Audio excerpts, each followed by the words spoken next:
आप देख रहे हैं न्यूज एट 5। मैं हूं स्वाति रायना। आपकी पसंदीदा कार ऑल्टो और वैगन आर अब बदलने वाली है। मारुति इन दोनों कारों में बदलाव करने जा रही है। इन कारों का मेक ओवर किया जा रहा है। वैगन आर और साथ ही ऑल्टो, ये दोनों गाड़ियां मारुति की बेहद ज्यादा पसंदीदा गाड़ियों में से हैं। टॉप सेलर्स मानी जाती हैं ये, और अब ये नए अवतार में आपको मिलनी शुरू होंगी। मारुति सुजुकी अपनी फ्लैगशिप स्मॉल कार ऑल्टो को नए अवतार में पेश करने की योजना बना रही है। मारुति ऑल्टो का पूरी तरह से मेक ओवर करने जा रही है। नेक्स्ट जनरेशन ऑल्टो मौजूदा मॉडल से एकदम अलग होगी। नए फीचर्स इसमें जोड़े जाएंगे। मारुति पिछले 16 साल में 30 लाख ऑल्टो कारें बेच चुकी हैं और अब वैगन आर को भी नए रूप में उतारने की योजना बनाई जा रही है। कंपनी अब तक 18 लाख वैगन आर कारें बेच चुकी है।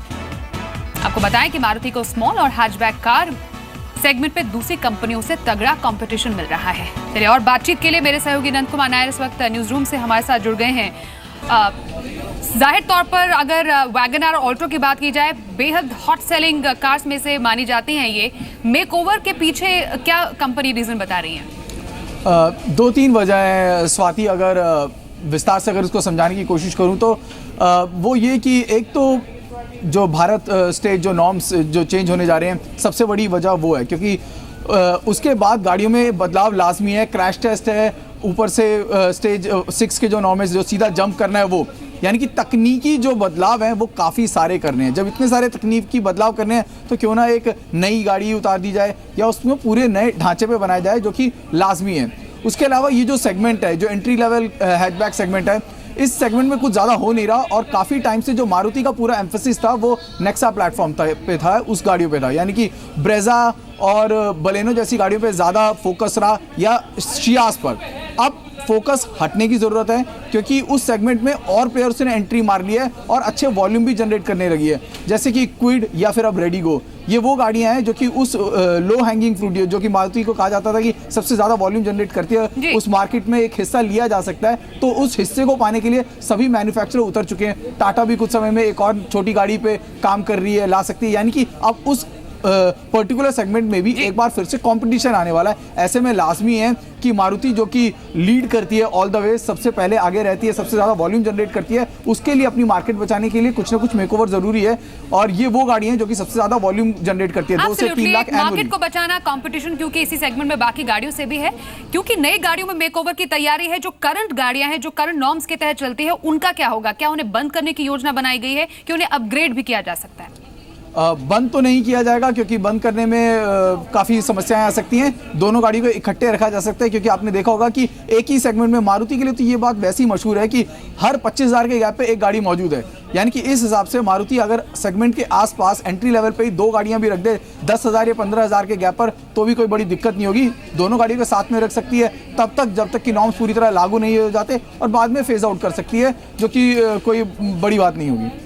ऑलराइट, अब क्योंकि प्राइसेस की यहाँ पर बात हो रही है, आज मारुति सुजुकी ने अपनी चुनिंदा गाड़ियों के दाम भी बढ़ा दिए हैं। कंपनी ने चुनिंदा गाड़ियों के दाम में 1,500 रुपए से लेकर 20,000 रुपए तक की बढ़ोतरी की है। मारुति ने विटारा ब्रेजा के दाम में 20,000 रुपए तक की बढ़ोतरी की है, जबकि प्रीमियम हैचबैक बलेनो के दाम 10,000 रुपए तक बढ़ाए गए हैं। दामों में बढ़ोतरी आज से लागू हो गई है। कंपनी का यह कहना है कि मांग में बढ़ोतरी के चलते कारों के दाम बढ़ाए गए हैं। इसके अलावा येन में मजबूती के चलते भी गाड़ियों के दाम बढ़ाए गए हैं। तो साफ तौर पर नंद कुमार नायर लगातार क्योंकि हमारे साथ जुड़े हुए हैं, उनसे भी जानते हैं कि जिस तरीके से इन 2 पॉपुलर सेगमेंट की गाड़ियों, जो कि 5 लाख 7 लाख से ऊपर के सेगमेंट में आती है, उनके गाड़ियों के दाम बढ़ाने के पीछे बिजनेस कितना इम्पैक्ट होगा और क्या रीजन हो सकता है इसका कंपनी का? स्वाति, मारुति के लिए फ़ायदा ही फ़ायदा है। आपने आज सेल्स रिजल्ट भी देखेंगे, 12.5% का कुछ फ़ायदा है, सेल्स ग्रोथ है जो कि आज दिखाई गई। और वो जो ग्रोथ है उसमें सबसे बड़े जो प्लेयर थे वो यही गाड़ियाँ हैं, बलेनो और ब्रेजा। ये गाड़ियाँ इतनी पॉपुलर हो चुकी हैं, इतनी ज़्यादा डिमांड में है कि 4 से 6 महीने का तो वेटिंग पीरियड इन गाड़ियों पर चल रहा है, और वो भी तब जबकि अभी पूरे के पूरे वेरिएंट्स बाजार में ये नहीं है। यानी कि ब्रेजा का जो अभी पेट्रोल वेरिएंट बाजार में नहीं है, तभी इतनी ज़्यादा डिमांड इन गाड़ियों में दिख रही है। कॉस्ट, इनपुट कॉस्ट बढ़ गई है, ये वजह बताई गई है मारुति के द्वारा कि जिसकी वजह से दामों में ये बढ़ोतरी की गई है। लेकिन बिजनेस पे कोई इम्पैक्ट नहीं होने वाला है इस दाम के बढ़ाने से, क्योंकि इस सेगमेंट के जो कस्टमर्स हैं उनके लिए 5-10 हज़ार रुपये या 20 हज़ार रुपये कोई ज़्यादा मायने नहीं रखती। उनके लिए तो बस यही है कि किसी तरीके से गाड़ी मिल जाए, क्योंकि ये दोनों गाड़ियां इस वक्त सबसे ज़्यादा डिमांड में है और सबसे ज़्यादा वेटिंग पीरियड इन्हीं गाड़ियों को लेकर चल रहा है। हाँ, इससे मारुति को शायद ये फायदा हो सकता है थोड़ा बहुत कि वेटिंग पीरियड या कुछ लोग कोई और गाड़ी लेने का सोचें और वेटिंग पीरियड की जो दिक्कत है वो कम हो जाए, और कोई और गाड़ी लेने का सोचे तो हो सकता है कि इसी सेगमेंट की बाकी गाड़ियों के जो बाकी प्लेयर्स हैं वो भी दाम बढ़ाएं। हो सकता है। हमने कई मैन्युफैक्चरर से बात करी है स्वाति, लेकिन सभी ने अभी पुष्टि तो नहीं करी, लेकिन हाँ सबने ये कहा कि दाम गाड़ियों का जो प्रोडक्शन है उस पर दबाव है, राइजिंग इनपुट कॉस्ट की जो परेशानी है वो लगातार बढ़ रही है, स्टील के दाम बढ़ रहे हैं। सो ये सब परेशानियों को देखते हुए कभी भी किसी भी वक्त दाम बढ़ाने की जो घोषणा है वो बाकी प्लेयर्स की तरफ से भी आ सकती है। बहुत शुक्रिया अनंत कुमार नायर हमसे बातचीत करने के लिए दोनों खबरों पर। आज इनफैक्ट जुलाई में मारुति सुजुकी की बिक्री टॉप गियर में भी रही है। कंपनी की कुल बिक्री 12.7% बढ़कर 1,37,116 यूनिट्स हो गई है। जुलाई में मारुति की घरेलू बिक्री करीब 14% रही, जो कंपनी के अभी तक एक महीने में सबसे ज्यादा बिक्री है। जुलाई में एस क्रॉस, ब्रेजा जैसे यूटिलिटी वाहनों की बिक्री दोगुना बढ़ी है, जबकि प्रीमियम सेडान सियाज की बिक्री में दोगुना बढ़ोतरी हुई है। इसके अलावा हुंडई की बिक्री में भी जबरदस्त इजाफा देखने को मिला है। जुलाई में हुंडई की कुल बिक्री 10.7% बढ़कर 55,807 यूनिट्स हो गई हैं, जबकि घरेलू बिक्री में करीब 13% का इजाफा देखने को मिला। कुछ गाड़ियों में जैसे ग्रैंड i10, एलीट, i20 और क्रेटा की बिक्री में अच्छी बढ़ोतरी देखने को मिली है। साथ ही महिंद्रा एंड महिंद्रा की बिक्री की बात की जाए तो 14% का उछाल यहां पर देखने को मिला है। महिंद्रा की स्कॉर्पियो, एक्सयूवी 500, ज़ाइलो, बोलेरो और वेरेटो की बिक्री 20% बढ़ी है। और हालांकि जुलाई में अगर अशोक लेलैंड की बिक्री की बात करें तो 5% की गिरावट यहां पर दर्ज की गई है। चलिए इस वक्त की ब्रेकिंग न्यूज आपको बताएं। आनंदीबेन पटेल ने इस्तीफे की पेशकश की है। गुजरात की मुख्यमंत्री है आनंदीबेन पटेल, जिन्होंने इस्तीफे की पेशकश की है। कुछ देर पहले अभी ये ब्रेकिंग न्यूज आ रही है। दरअसल फेसबुक के जरिए उन्होंने इस्तीफे की पेशकश की है। ज्यादा उम्र को अपने इस्तीफे की वजह बताया गया है। गुजरात की मुख्यमंत्री आनंदीबेन पटेल ने इस्तीफे की पेशकश की है। मेरे सहयोगी केतन से बात करते हैं। केतन, क्या वजह बताई जा रही है इसके पीछे? देखिए, वजह तो जो फेसबुक पेज पर जो आधिकारिक उनका पेज है उस पर जो गुजराती में उन्होंने पोस्ट लिखी है उसमें कुछ कारण नहीं दिया है, लेकिन उतना ही बताया है कि मेरी उम्र के चलते मैं रेजिग्नेशन चाहती हूं। जो हाई कमांड है उसको अपील की है और खासकर इसमें 30 साल का अपना तजुर्बा है वो भारतीय जनता पार्टी के साथ उन्होंने जो साझा किया है उससे वो आज इस मुकाम तक पहुंची है, उस बात का जिक्र किया है। और महत्वपूर्ण बात यह है कि प्रधानमंत्री नरेंद्र मोदी को खासकर उन्होंने क्रेडिट दी है कि आज जो भी मैं कुछ हूँ उसमें प्रधानमंत्री नरेंद्र मोदी का अहम रोल है, आज मैं इस मुकाम तक पहुँची हूँ।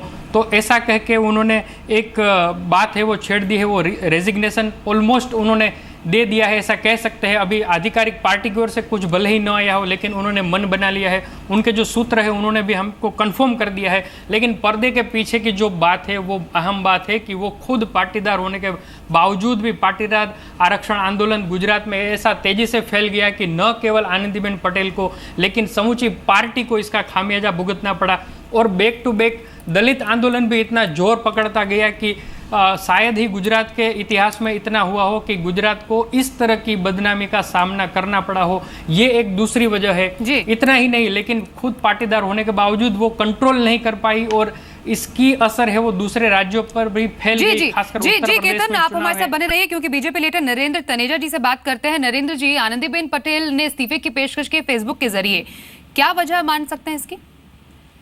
नहीं, देखिए, इसको किसी और चीज से जोड़ना ठीक नहीं होगा। ये इस तरह के जो फैसले होते हैं वो केंद्रीय नेतृत्व के साथ मिलकर के बातचीत होती है और उसके कई और कारण भी हो सकते हैं, लेकिन उसको किसी इस चीज से जोड़ना, किसी गुजरात का जो शासन है बहुत ही बढ़िया शासन वहां पे चल रहा है और अच्छा, गुजरात की एक अपनी लेगेसी, एक अपनी हिस्ट्री है और क्वालिटी ऑफ गवर्नेंस या किसी में लेकर के कोई बात भी हो रहा हो तो वो कहना ठीक नहीं होगा। हर राज्य के अंदर तरह तरह के पॉलिटिकल डेवलपमेंट्स होते रहते हैं, लोकतांत्रिक प्रक्रिया होती है, तो उसको, लेकिन ये किसी और चीज जोड़ना मुझे लगता है वो ठीक नहीं होगा और हमको इंतजार करना पड़ेगा। और जो आगे जिस तरह के डिटेल निकल करके आते हैं, खासतौर से गुजरात की जो पार्टी यूनिट है उनकी तरफ से। नरेंद्र जी, फेसबुक के जरिए इस्तीफे की पेशकश करना, और हालांकि उन्होंने उम्र एक रीजन इसके लिए बड़ा बनाया है, बड़ा बताया है, आपको लगता नहीं कि ये कई लोगों के मन में सवाल भी खड़े करेगा, खासतौर पर जो वहां पर समुदाय को लेकर या पॉलिटिकल डेवलपमेंट्स को लेकर सवाल उठ रहे हैं?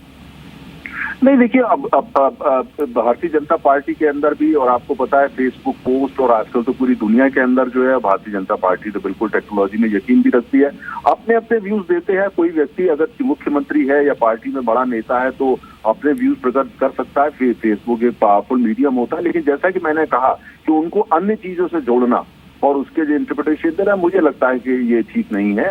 अपने उनके विचार हो सकते हैं, अपने विचार वो प्रकट कर सकती हैं, लेकिन गुजरात की जो गवर्नेंस का जहां तक सवाल है, गुजरात राज्य का बीजेपी का सवाल है, बिल्कुल बहुत बढ़िया गवर्नेंस है, और बल्कि पूरे देश के अंदर गुजरात अपनी गवर्नेंस के लिए जाना जाता है। जी नरेंद्र जी, ऐसी खबरें क्योंकि पहले भी आई थी कि शायद खुद जो पार्टी है वो खुश नहीं है, पाटीदार आंदोलन के समय भी उनके जो फैसले लिए गए उनकी तरफ से ज्यादा खुशी नहीं जताई गई, सेटिस्फैक्शन ज्यादा नहीं था। ये एक वजह आपको लगता है हो सकती है इसके पीछे? नहीं, मुझे लगता है, देखिए पार्टी के अंदर जो डेवलपमेंट्स होते हैं, राजनीति जो एक डायनेमिक चीज होती है, और पार्टी के अंदर की जो चीजें होती है वो हम लोग पार्टी के अंदर उसको डिस्कस किया जाता है और फैसले उस हिसाब से लिए जाते हैं जो वहाँ की जनता के हित में हो और जो पार्टी की जो ओवरऑल एजेंडा उसके हित में हो। लेकिन जहां तक जैसे मैंने कहा कि वहाँ पे एक अच्छा शासन चल रहा है, अच्छी गवर्नेंस चल रही है, और उसी की वजह से आपने देखा कि जो गुजरात की गवर्नेंस के मसले में जो है देश के अन्य तमाम राज्य, आप देखिए उत्तर प्रदेश वगैरह अन्य राज्यों की क्या हालत है, तो गवर्नेंस वहाँ पे बहुत अच्छी है। जहाँ तक लोकतांत्रिक आंदोलन होते हैं या कोई मूवमेंट होता है, एक अलग विषय होता है, पॉलिटिकल चीजें होती हैं, पॉलिटिकल मूवमेंट होते हैं, उनको पॉलिटिकली डील किया जाता है। जी आप बने रहे नरेंद्र जी, क्योंकि हमारे सहयोगी केतन लगातार गुजरात में किस तरह डेवलपमेंट्स हो रहे हैं उसको ट्रैक करते हैं। केतन, आपसे भी जानना चाहेंगे, और आपके मन में भी कोई सवाल है नरेंद्र जी के लिए, हम चाहेंगे आप पूछे, क्योंकि पॉलिटिकल डेवलपमेंट्स को लेकर खास तौर पर जब पाटीदार आंदोलन हुआ था उसके तहत सेटिस्फैक्शन नहीं था, मैनेज नहीं किया गया था, इस तरह के बातें भी कही गई थी आनंदीबेन पटेल के लिए, वो एक वजह हो सकती है इसके पीछे?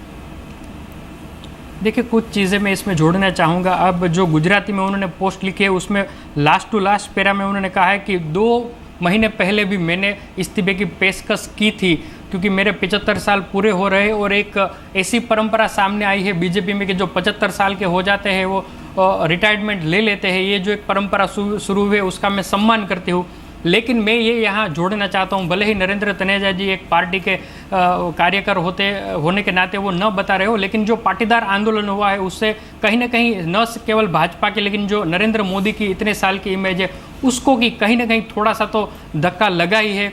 तो ये सारी चीज़ें मिलाकर हम कह सकते हैं कि उनका ये रेजिग्नेशन है वो देने का उन्होंने फैसला कर लिया, और अगर हाईकमांड उनसे नाराज़ नहीं होता तो वाइब्रेंट समिट जो कि 2017 के जनवरी में होना है, वो वाइब्रेंट समिट के बाद भी इस्तीफा दे सकती थी, लेकिन अब उतना समय नहीं है। तो और खुद आनंदीबेन ने अपने पत्र में कहा है कि अगर कोई एक मेरे बदले कोई नया मुख्यमंत्री आएगा तो उनको यहाँ पर कुर्सी संभालने का मौका मिलेगा। वाइब्रेंट समिट आ रहा है और आने वाला चुनाव में ध्यान में रखते हुए रणनीति घोषित करने का उनको समय मिलेगा, ये भी उन्होंने अपने पत्र में साफ कहा है। तो कहीं ना कहीं जो 2 बड़े आंदोलन गुजरात में हुए और जो तंत्र है यहाँ का, उसके ऊपर भी उनका कंट्रोल न होने के कारण ये स्थिति सामने आई है, ये तो हम निश्चित तौर पर कह सकते हैं। इसीलिए आज नहीं तो वाला मामला जो सामने आया था उसको लेकर भी काफी किरकिरी हुई थी। बहुत शुक्रिया नरेंद्र तनेजा और केतन हमारे साथ इस पूरी खबर पर बातचीत करने के लिए।